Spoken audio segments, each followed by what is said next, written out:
Hey, well, I'm glad that you all are here this morning. I'm really excited to be bringing you this final installment of The Table. And I want to remind you that on this last week in our series, give you a quick refresher on something I used to say every Sunday, but I really haven't for a while. It's really a statement of our identity that shapes our purpose, that we together are apprentices practicing the way of Jesus together in community. And really, your apprenticeship exists in two dimensions. It exists internally, your relationship to yourself, where this space where you have relationship with God, and externally, well, you have all your other relationships with people and with just culture and creation itself. And in that apprenticeship, both individually and as a community, we orient our lives around three main goals: that you would be with Jesus, that you would become like Jesus, and that you would do what he would do if he were you. In this series, this image of the table, this scriptural foundation of a banquet, of an invitation that God gives us to inhabit this internal space with him and then live externally on mission with him, really encompasses those three main goals. It's a place to meet with Jesus, to be with him day in and day out. It's an invitation to put structure to that, to put kind of a practical application, what the trellis is to a vine, becoming like Jesus is, these spiritual practices that we do together. It's a way to align our posture towards this life. And third, it's really an opportunity to live openly, to live with humility and honesty, but really it's an opportunity for us to live with an open chair beside us always that is looking to practice hospitality and make a bigger table for those that have yet to extend and find this invitation. And so this journey is messy. It requires a lot of honesty. It needs to be genuine, and hopefully it is wrought with just growing maturity. And this journey of apprenticeship is similar to this image, an image of an iceberg. And here's what I mean by that there is always, in your apprenticeship with Jesus and in others, in this idea of life at the table and community with God, life at the table and community with each other, there is always more than meets the eye. And in fact, the center of gravity, its weight, its significance, really is always beneath the surface. And here's my point, that your apprenticeship is based on the way of Jesus, and experience at the table is meant to go deep. It's meant to exist in both dimensions, internally, inwardly, and outwardly. And this is what the table has tried to demonstrate to us. Now, for all of you Nicolas Cage fans, who's like the Nickelback equivalent of an actor, where people like them, but we joke that he's horrible, one of my favorite Nicolas Cage movies is National Treasure. Don't make fun. You've watched it and you've enjoyed it. You like it. Any puzzle solvers, riddle people? I love that movie because in it, it's like this continual folding of some really bad history, but a way to unfold history through these clues where one step leads to the next, and there's this constant quest to take symbols and clues and images and turn it into this great reward of this national treasure. And for us, it's interesting that the path to this reward, this treasure that is God himself, and right relationships, this treasure that exists at the table, when the dimensions come together, when the inward focus of your apprenticeship and the outward living out of your apprenticeship kind of come in harmony, and a place of health, that it is the great reward. But among the way to that reward is through a symbol, something that is central to your apprenticeship, but something that has really become a symbol in our modern day life. Something that's become symbolic in the church through architecture, through jewelry, through an image in many songs. And this symbol that we're going to focus on today is really the centerpiece of your experience at the table. To begin to unpack that, let's turn to Matthew chapter 16. This is a very familiar text, but I want to put hopefully some fresh teaching and inspiration around it. And here's where it is, Matthew 16. From that time on, Jesus began to explain to his disciples, his apprentices, that he must go to Jerusalem and suffer many things at the hands of the elders, the chief priests, and the teachers of the law, and that he must be killed and on the third day be raised to life. Peter took him aside and began to rebuke him. And I know we just read through these things, but could you imagine, have any of you ever tried to rebuke a parent? Or maybe you have little kids and they come to you and they try to rebuke you. How does that feel? I just imagine Peter, a very flawed individual, if you know a lot of Peter's story, walking up to Jesus, the Son of God, God incarnate in human flesh, walking around with skin and blood and bones in a new way, and going up to Jesus and saying, and rebuking him. I just would like to be there to be like, Peter, what are you thinking, man? And Peter walks up to Jesus, rebukes him, and says, never, Lord. He said, this shall never happen to you. I know better. I know what's going to happen. Maybe I want something different to happen. So Jesus replies, turns and says to Peter, I would love to know the look on his face. Was it gentle or just like an angry parent friend back at him? And says, get behind me, Satan. Ouch. Peter, my friend, my disciple, my apprentice, get behind me, Satan.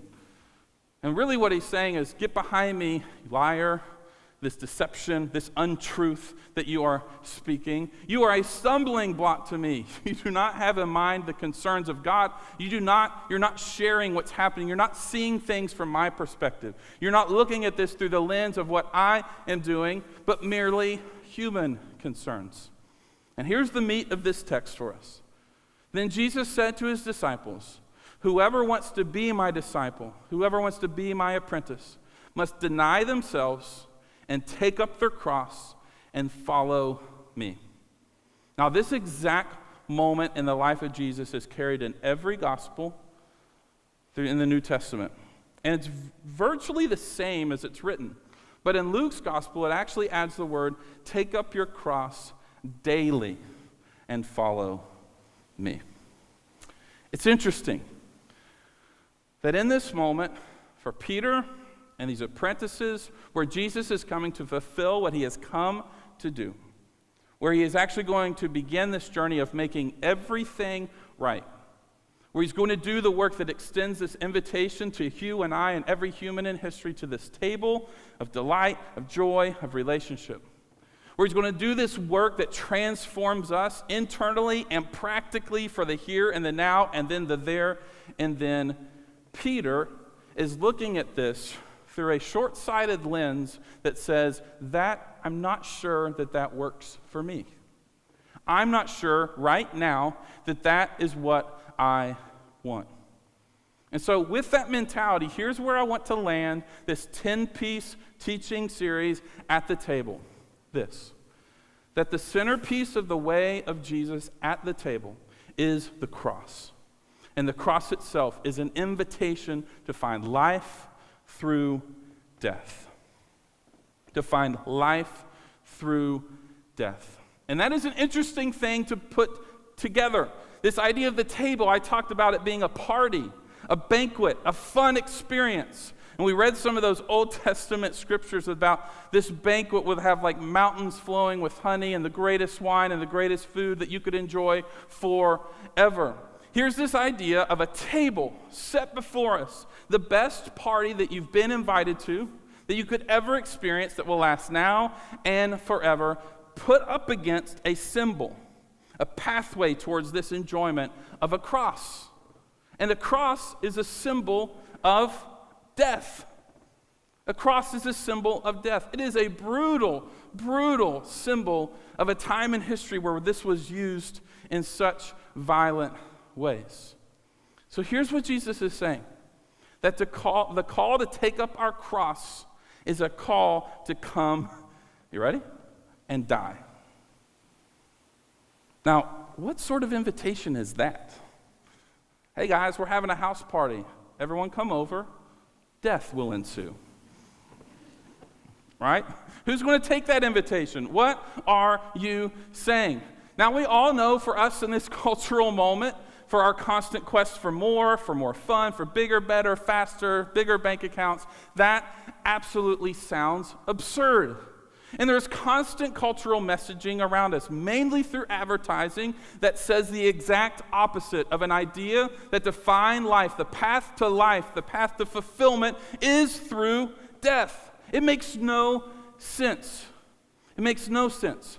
In fact, again, every message, every cultural narrative, every commercial for virtually every product you could ever be sold is manipulating our psychology to say, if you get this, you will be happier.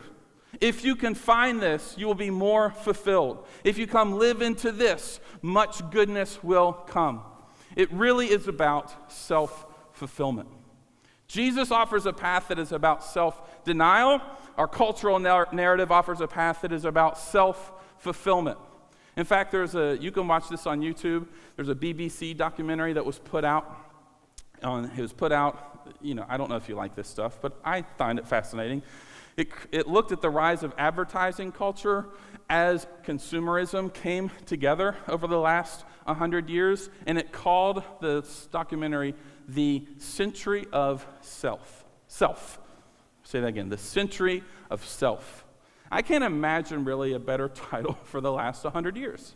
The Century of Self. In many ways, the closest thing we have to self-denial in our cultural narrative has a lot to do with maybe health and fitness, and that is great. God tells us to take care of our bodies. I'm not anti that, but even that, in its disconnected way from the way of Jesus, even health and fitness is still kind of a path towards more self-fulfillment.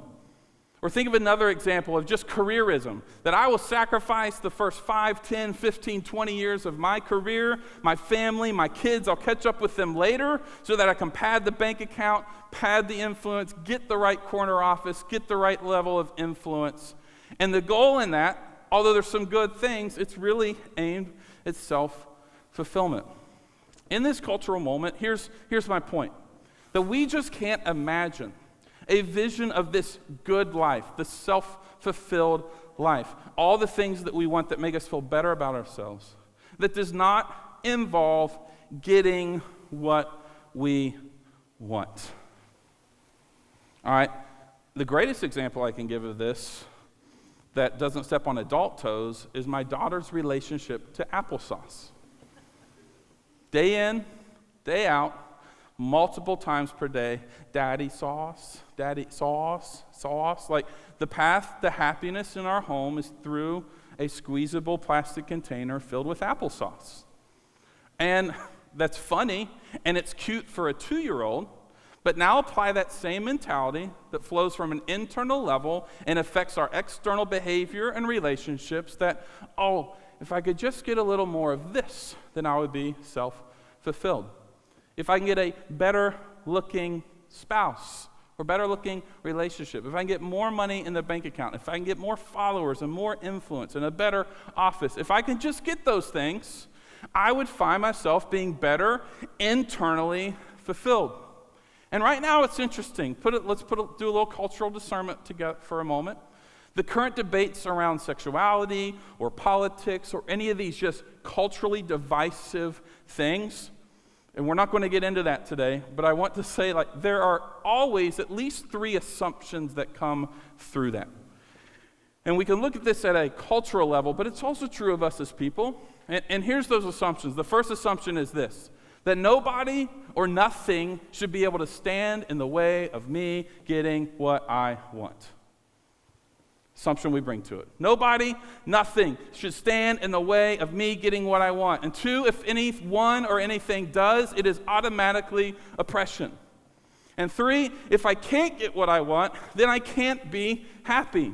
And certainly there are ways that people are oppressive towards others. Don't read that as an either-or statement. But by default, culturally and even internally, we almost have this wiring that the path towards my fulfillment always equals my happiness, and it always involves me getting what I want, and if I can't get what I want, someone is bad in opposition towards me. All 3 of those assumptions stand opposed to the way, the teaching, in this moment of the life and the way of Jesus. I think for many of us, this dynamic probably even plays out in your families, among the generations. that there's a shift that has happened, and it is this, that it never used to be fitting to deny God, and now it seems never right to deny one's self. This is the norm. This is the narrative that we live up into, and these are the kids. This is the narrative, the stories that are being told to our kids and your grandkids, that it is not normal. The most sacred thing in your life is yourself, and God is an afterthought, or God is an add-on. Just like you add an add-on to your online order to Applebee's, like I want the loaded fries, not the regular fries. Like this is life with Jesus for many of us as the norm. Here's me, here's my path towards self-fulfillment, my path towards happiness. These are my goals, these are my priorities. This is my Myers-Briggs type, this is my Enneagram, and all those things come together, and now let's add the way of Jesus. But this isn't what Jesus taught. This isn't what's normal. This is an uphill battle, but it is central. It is central to your apprenticeship. And believe it or not, this idea of life coming through death is central to your actual inner happiness and joy. It is central to the sustainability of all your relationships. It is central to the sustainability of your purpose and your mission and your sense of identity and calling and living in the love that God has for each one of us. So, begs the question, because this has also been one of those texts that kind of gets abused, if we're honest. It works for certain people in the church. It doesn't work for others. We establish kind of shallow Band-Aid level things that you have to deny while others don't have to deny it based on power dynamics and sacred role. Like we do that, let's be honest. So what does Jesus actually mean when he says to deny yourself, take up your cross? I want to start with this, that there is an important distinction. It means this, to deny yourself, using the language of psychology, not yourself. Okay? To deny yourself, not yourself. How many of you woke up this morning and drank a really good, if you're a coffee person, really good cup of coffee? Like maybe it's part of your daily ritual, especially on a Sunday. There's more margin. Okay, good. How many of you take time every now and then to have one of those days, mental health, physical health, maybe go see a chiropractor because your back is really struggling? Like, yes, those are all good things. How many of you really enjoy just a good, solid night's sleep? Yes, yes, Jesus. Bring it back, Lord. Help the girls to sleep, Jesus. Yes, lay on of hands. You just enjoy those things. When God says to deny yourself, that's not what he means. You are an object of God's affection and of God's love, and he wants and he has made things for your enjoyment, and even, dare I say, a healthy level of fulfillment.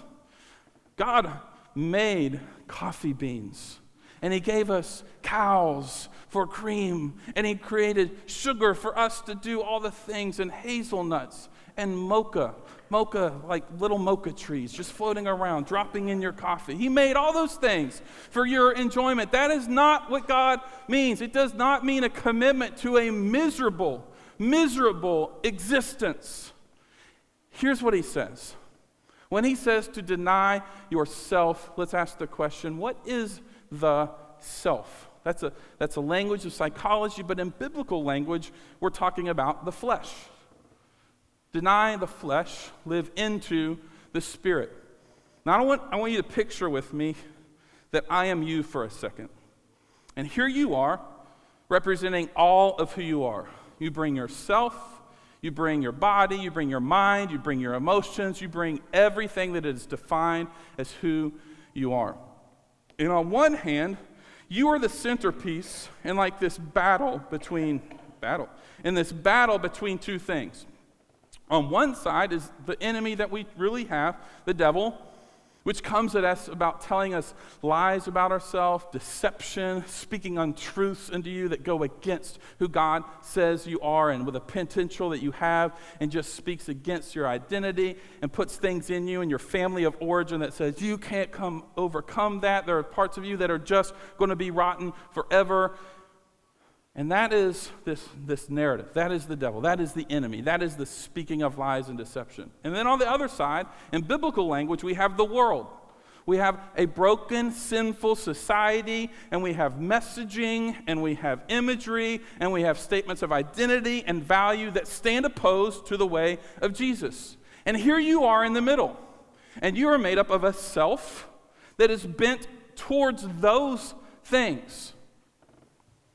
And when those two things join forces with your disordered, messed up self, to use the language of Peter throughout the New Testament, it wages war against your soul.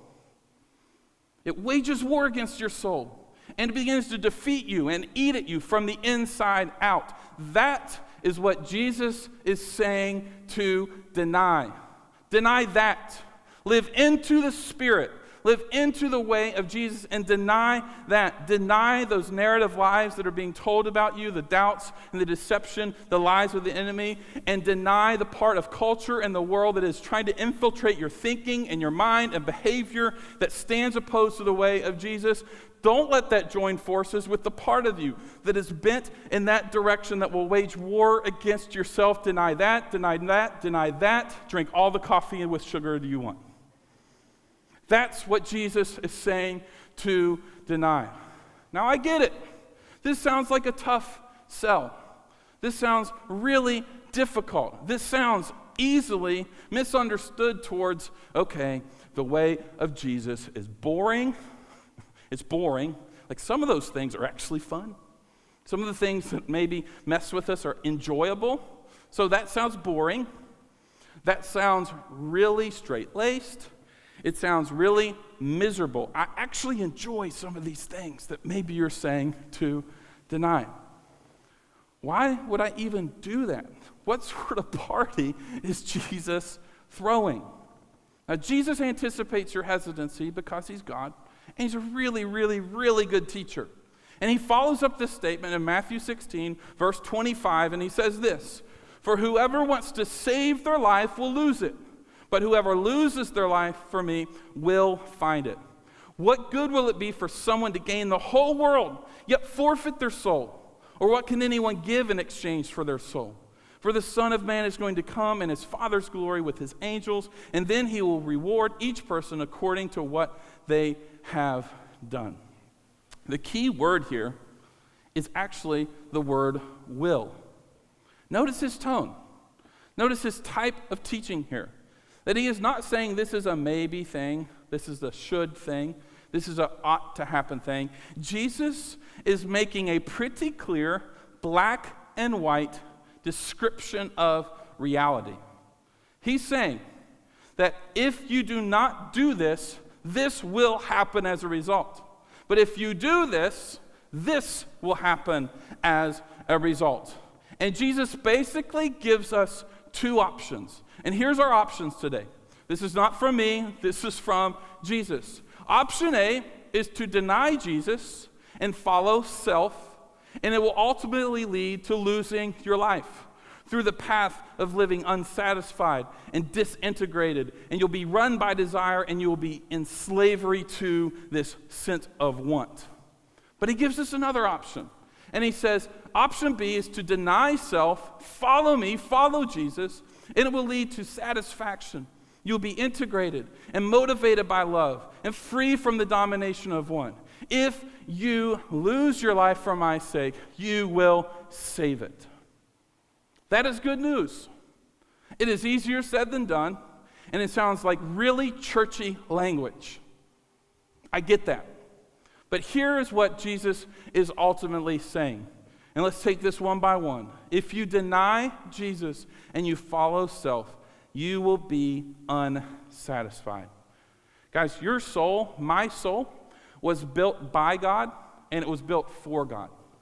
Meaning in that soul level, it is meant to live with an eternal, limitless perspective.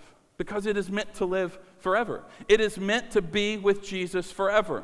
And so from that unlimited kind of soul way that God creates us, we have this nagging thing that always runs in sometimes a parallel stream or a stream that just tries to knock it off at the head. And that is desire. Desire. We have wants. We have desires. We have hopes. But when those things are in alignment with following self, there is never a path towards satisfaction. Never a path towards inner wholeness, satisfaction. I love this quote by Rockefeller, asked many, many, many years ago, like the Rockefeller that made all the dough for the first time and then just passed it on to generations to come. And then we invest in his banks and we continue to make them rich. That's how it works. He was asked once, how much money is enough? Anybody know this line? Iconically, he goes, just a little more. Just a little more. Friends, if we are ruled by self, with a soul that is meant and created to experience unlimited satisfaction in God, if we are ignoring that dimension of ourself, it will always be a quest for a little more. A little more. A little more. And you'll, guess what? Let me save you the trouble. You'll never get there. You'll never, ever get there. And it will be miserable. And there will be peaks where you got it, but then it's temporary, and it's shallow, and it is unsatisfactory. But on the flip side, ironically, we are the happiest when we are most satisfied with ordinary life. Strip it all down.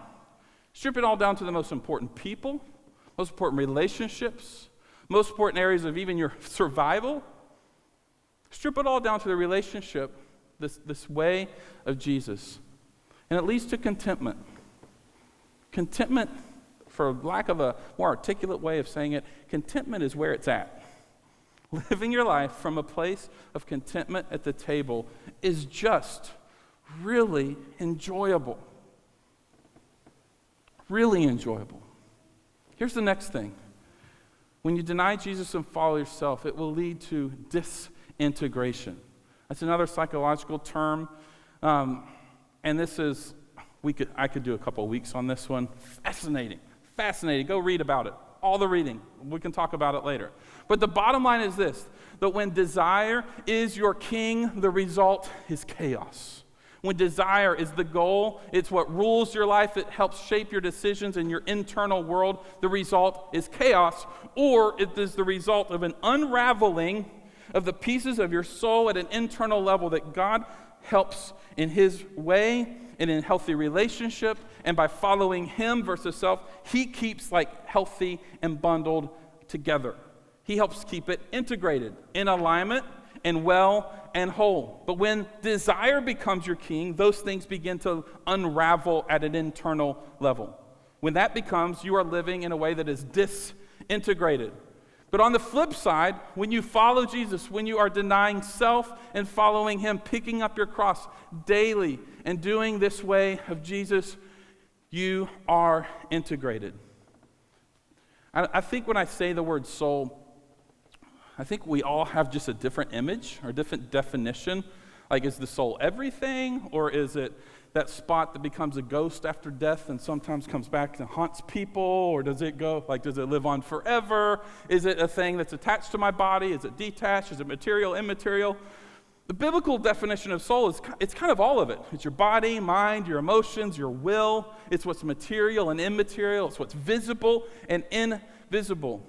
And in that way, the way of Jesus, denying self and practicing the way of Jesus, is that part of your apprenticeship to Jesus is that it will make you whole. It will make all of that work together.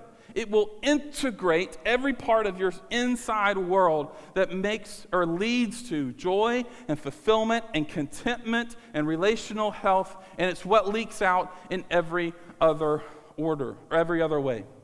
And so today, part of your apprenticeship, as you put this into practice, is to inventory and look inside. Do I need to kind of reorder my internal world to follow that way? And guys, this is a path. This is a key to that reordering of the internal world.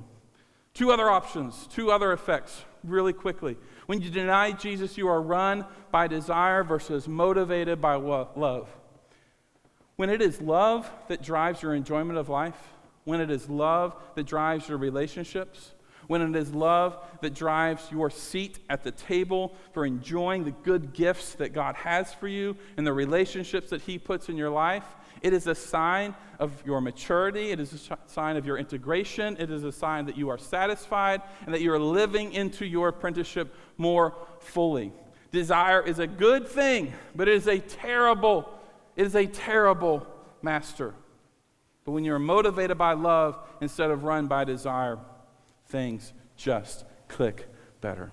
Finally, when you deny Jesus and you follow self, you find yourself in slavery to want versus free from the domination of want. An easy example of this is kind of the culturally unacceptable addictions of substance abuse, alcoholism, those things that are more taboo and easily defined. But it also includes those things that maybe that are just as true, but also kind of socially acceptable. Things like our addictions to work, our addictions to social media, our addictions to pornography, addictions to binge watching shows, and the list goes on and on and on. This is what can happen when you are following self and you find yourself enslaved to your desire. We live into those things. But on the flip side, if you want to free yourself from the slavery of want, if you free yourself, you end up liberated from the dependence on getting what you want to be happy.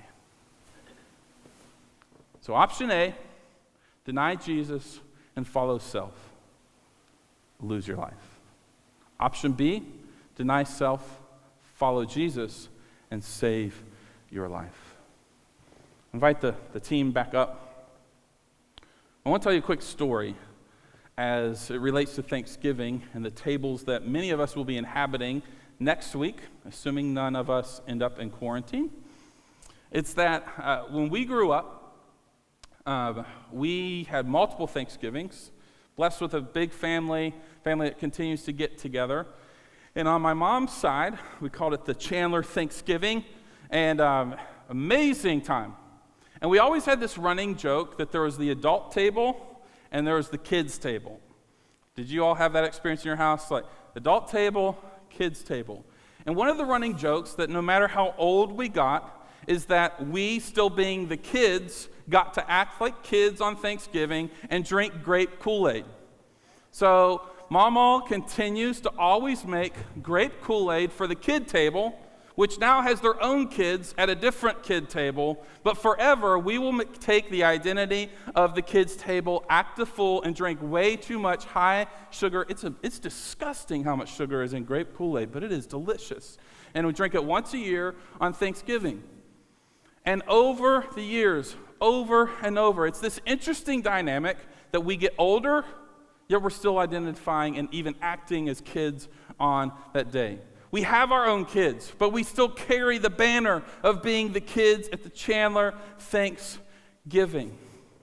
It's funny, it's enjoyable, but the reality, the sad reality, is that for many of us in our apprenticeship with Jesus, is that all too often we grow up, but we don't mature. All too often we grow up, but we don't mature. Listen, I'm 34 years old now. I'm a pastor. And I still feel like I'm sitting at the baby table of my apprenticeship with Jesus, sipping on grape Kool-Aid, just fighting for inner maturity. Anyone else feel similarly? That I keep getting older, but it is a daily fight to mature in my apprenticeship. And my fear for us as adults, my fear for your kids, and fear is not the right word, the opportunity that lays before us as adults and the opportunity that lays before us as people that are stewarding another generation into a faith that must remain resilient and culturally engaged and discerning and relational and full of love, is that as we grow old, let's grow mature. Let's grow mature with our aging. I'm 34. I have a lot of life yet to live, hopefully.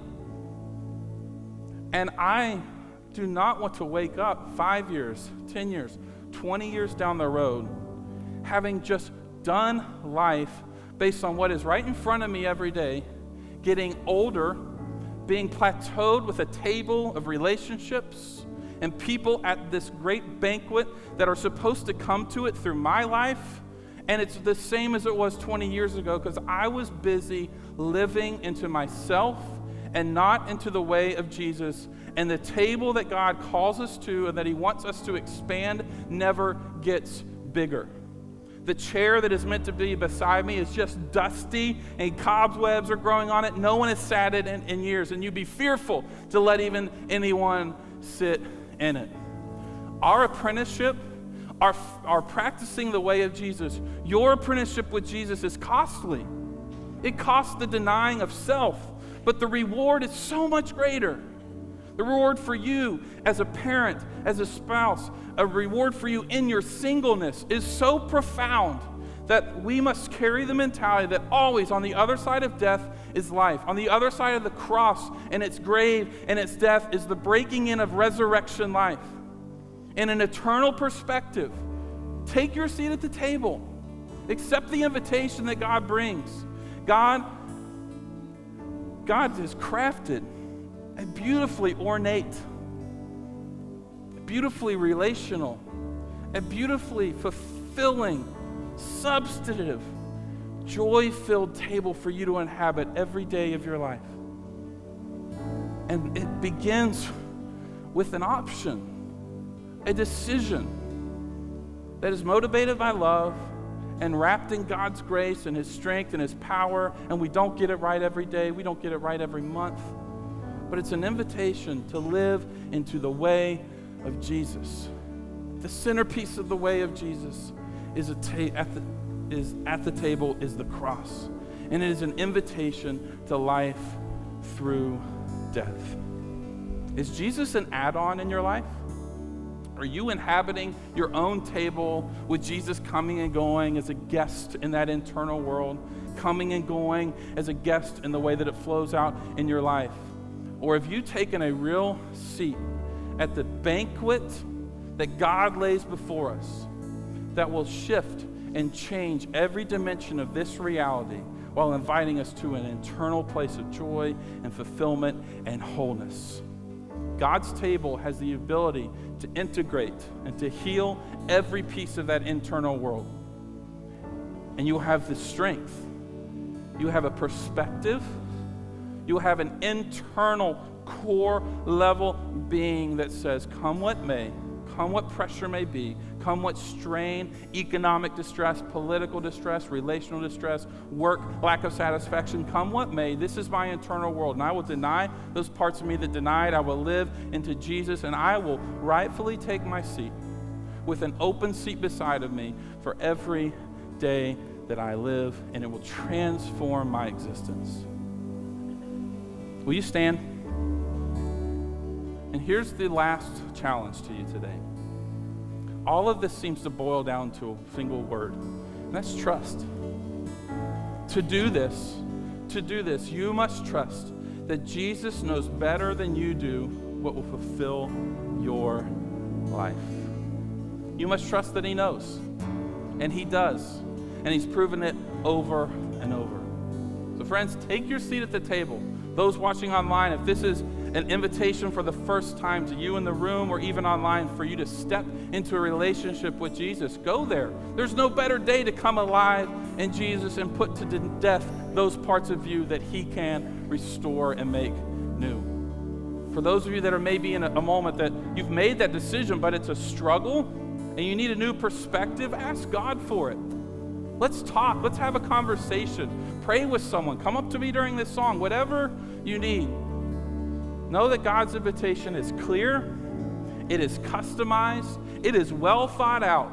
And it is for you. And it is the path towards your fulfillment. It is the path to an internal world that shapes your external living, that brings life and clarity and joy and peace to every aspect of who you are. Let's pray together. God, thank you for this invitation. For 10 weeks, you have been inviting us to come and know you more deeply, to grow, to mature, and that it shape how we live our life, that our homes become a place of hospitality, and our lives come with a house key.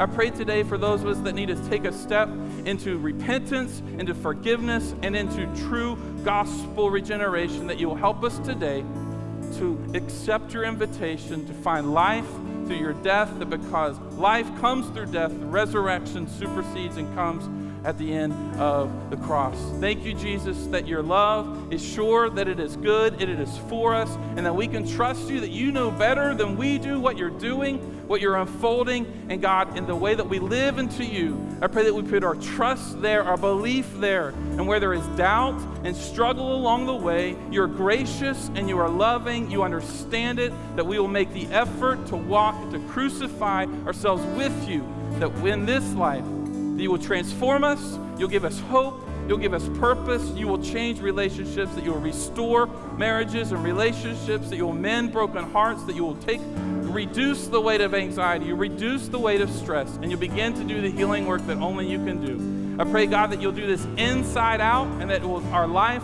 will grow, this community will be strengthened, it will be transformed, that our lives will live outwardly focused, that more and more people will come to life at the table in your goodness. In your name we pray. And everybody said amen. Amen. Let's sing.